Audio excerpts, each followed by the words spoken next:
Hello दोस्तों, मैं आपके सामने रोहित सर पटेल। आपको जो सीजीएल में जो अभी नई कंपनी आई उस पर बेस है, जो मॉक टेस्ट चलता है टेस्ट बुक में, उसके क्वेश्चन में जो अच्छे क्वेश्चन है मैथ सेक्शन में मैं आपको वो समझाने जा रहा हूँ। और जो टेस्ट नंबर या 1 या 2 या 3 में मिलेंगे ऐसे क्वेश्चन। ठीक है, बहुत ही अच्छा पूछे गए क्वेश्चन है जो हम आपको लगवा रहे हैं। पहला क्वेश्चन एक ज्योमेट्री का क्वेश्चन है, तो उसमें देखोगे आप लोग, इसमें लिखा है दी गई आकृति में त्रिभुज एबीसी एक समद्विबाहु त्रिभुज है। एक एबीसी है, एक एबीसी क्या है, समद्विबाहु त्रिभुज है। ठीक है, उसमें पेपर में चित्र बना हुआ है। ठीक है, उसमें ए बी बराबर ए सी दिया है और डी जो है बीसी का मध्य बिंदु है। उसको इस तरीके से मिला दो। किसी भी समद्विबाहु त्रिभुज में अगर दो भुजाओं बराबर है और जो भुजा बराबर नहीं है, अगर उस पर मध्य बिंदु है, तो ये जो समद्विबाहु त्रिभुज में क्या होता है, तो एडी मध्यिका बनेगी और ये क्या होगा, एबी क्या होगी, बी एसी की कोण द्विभाजक होगी।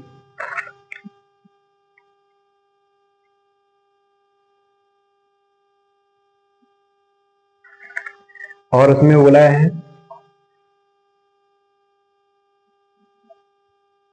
उसमें जे एफ है, जे ई है और जे आई है। ठीक है, और उसमें बोला है कि बी ए सी 72 है। जब बी ए सी 72 हो तो कोण विभाजक तो 36 हो जाएगा। ठीक है, अब ये 72 है और ये दोनों कोण बराबर है। क्यों? तो दो, अगर किसी भी त्रिभुज में दो भुजाएं बराबर है तो उसके इसके सामने ये वाला कोण, इसके सामने ये वाला कोण, ये दोनों कोण कैसे होंगे, बराबर होंगे। जो दो भुजाएं बराबर, किसी भी त्रिभुज में दो भुजाएं बराबर है तो उसके आमने सामने के कोण भी हमेशा बराबर होंगे। तो अपने पास 108 कोण बचा हुआ, क्योंकि पूरा कोण त्रिभुज में 180 डिग्री का बनता है, पूरे तीनों कोणों पर 180 अंश होता है। तो 180 अंश में से 72 घटाएंगे तो 108 बचेगा। अब 108 के दो हिस्सा करेंगे तो ये चंगुन हो जाएगा, ये चंगुन, माना ए बी सी भी चंगुन हो जाएगा, ए सी बी भी चंगुन हो जाएगा, ए बी सी ये चंगुन है, ए सी बी ये भी चंगुन है। अब इसमें जो बोला है कि बी जो है वो कोण ए बी सी का कोण द्विभाजक है, तो ये चंगुन का 27 का जे बचेगा, 27 का जे। अब 36 और 27 देखो, कोई एक त्रिभुज है, किसी भी त्रिभुज में बाह्य कोण जो होता है उसके जो दो विपरीत आंतरिक कोणों के योग के बराबर होता है। किसी भी त्रिभुज में बाह्य कोण का मान उसके विपरीत दो आंतरिक विपरीत कोणों के योग के बराबर होता है। तो जे कोण अगर ये बाहरी है तो ये दोनों इसके आंतरिक विपरीत कोण हो गए, तो 36 27 63 ये हो जाएगा। ठीक है, इसके बाद अपन से बोला है कि कोण डी सी, जो डी सी ई है, डी सी ई,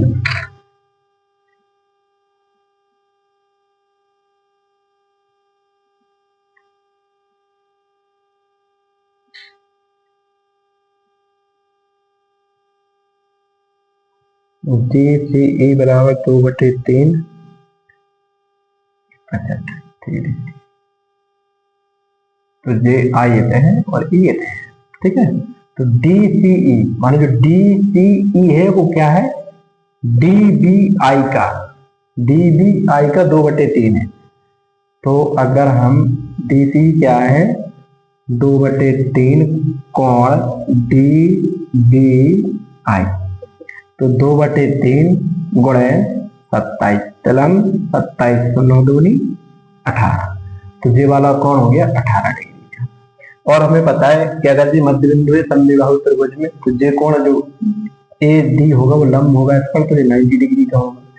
ये 90 है, ये 18 है।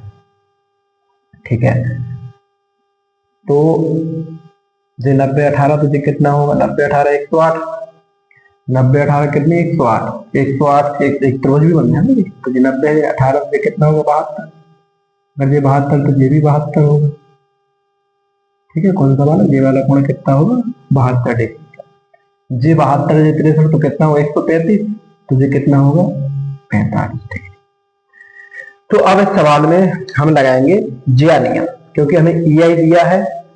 ठीक है, ई आई दिया है और हमसे पूछा जा रहा है कि जिस त्रिभुज EFI की बाहरी त्रिज्या माने कैपिटल आर, तो आपने फॉर्मूला पढ़ा होगा ज्या नियम में, ए बटे साइन बराबर बी बटे मान ए है, जैसे मान लो अगर एजे है, अगर भुजा जे वाली भुजा है तो उसके सामने जे वाला कोण देंगे, अगर जे वाली भुजा है तो उसके सामने वाला जे वाला कोण देंगे, इसी प्रकार चलता है। तो बी बटे साइन बी और सी बटे साइन सी बराबर, वैसे ये होता है कांस्टेंट होता है, लेकिन आपको परित्रिज्य ने कहा ना तो वो 2r के भी बराबर होता है। तो हमें कौन सी भुजा दी गई है, इसके सामने वाला कोण देना चाहिए, मुझे 45 दिया है, कितना दिया है 45, तो जो कौन सा एक कितना है 3√2 बटे साइन 45 बराबर 2r, तो 3√2 साइन 45 का मान है 1/√2 बराबर 2r, ठीक है। उसमें गुणा होगा तो 3√2 3 गुणे 2 बन जाएंगे, थे 2 से 2 कट गया, तो आपको पता है कि 3 बराबर r है या r बराबर 3 है। तो इस तरीके से सवाल लगेगा।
अब अगला देखते हैं सवाल।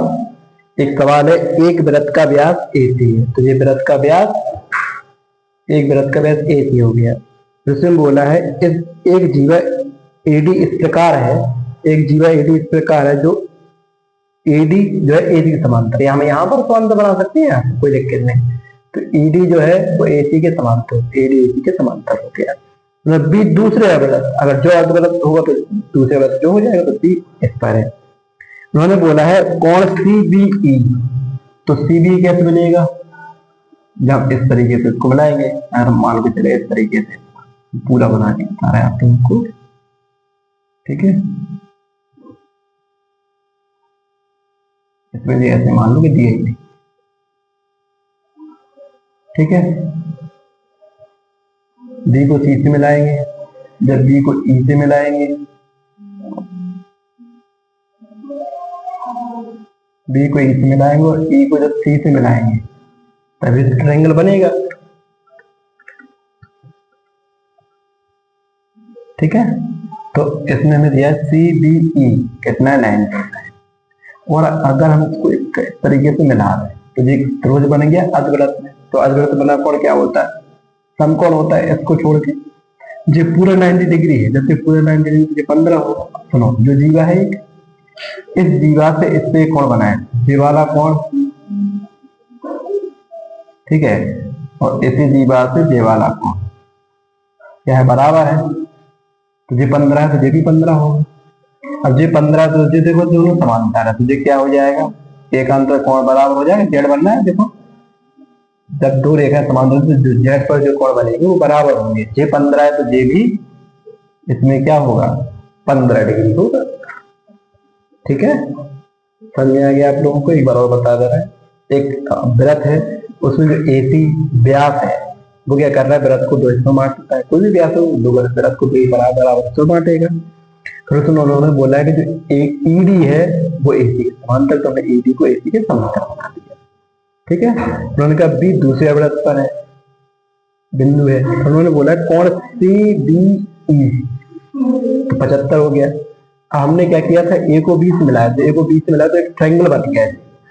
तो अर्धवृत्त बना कोण क्या होता है, समकोण होता है। पूरा 90 इतना 75 से 15 हो जाएगा। अब देखो ये वाला कोण और ये वाला कोण बराबर क्यों होगा, क्योंकि वृत्त में एक ही जीवा द्वारा बने कोण बराबर होते हैं।